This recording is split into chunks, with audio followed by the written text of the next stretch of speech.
Je vous salue, ainsi que Pio Marie, mon petit-fils. Alors, il y a un terme de pouvoir, en fait, qui vient de l'Égypte antique, mais qu'on retrouve dans les mots de bénédiction. Voilà, il faut laisser les choses. Les mots de bénédiction dans l'islam. D'ailleurs, en français, quand on dit quelqu'un a la baraka, ça, ils l'ont emprunté des Arabes et des musulmans. C'est-à-dire que quelqu'un a une sorte de grâce, une sorte de pouvoir, hein, dont il bénéficie. Une sorte de puissance dont il bénéficie. Alors, ce mot-là, en fait, je l'ai vu dans le livre des morts des anciens Égyptiens, qu'on appelle plutôt le livre de la sortie au jour. Ça se compose par les termes, puisque c'est avec les consonnes B, R, K, T. Tais-toi, c'est moi qui parle. Hein? Et c'est ainsi que les musulmans, quand ils se saluent, on dit Assalamu alaikum. Et l'autre répond Wa alaikum salam wa barakatuh.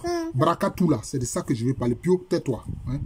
Barakatuh, c'est de ça que je vais parler. C'est un mot de pouvoir qui vient de l'Égypte antique. Barakatuh, le bas, ça veut dire l'âme. C'est l'âme en égyptien ancien. Ra, c'est la lumière, c'est le principe de la lumière divine. Oh Pio, faut te calmer. Ka, c'est l'esprit éternel. Ka, c'est l'esprit éternel. Et puis tout, maintenant, ça vient de Atum, qui renvoie à la puissance. Vous voyez?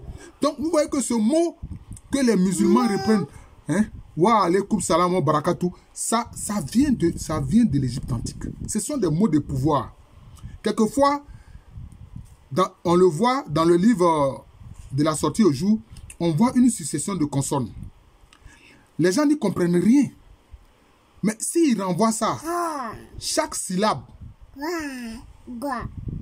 aux esprits, je dirais plutôt aux attributs divins que les anciens Égyptiens utilisaient, on voit que ce sont des mots de pouvoir. Barakatou, c'est un mot de pouvoir. Et d'ailleurs, les Français ont compris en disant il a la baraka, ça veut dire qu'il a la force, il a une puissance avec lui, une grâce avec lui. Donc c'est ça, c'est ce que ça veut dire.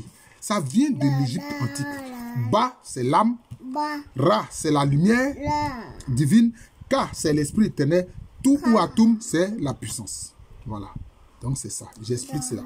Je vais expliquer aussi un autre mot aussi que les musulmans utilisent, qui vient en fait des mots de pouvoir de l'Égypte antique.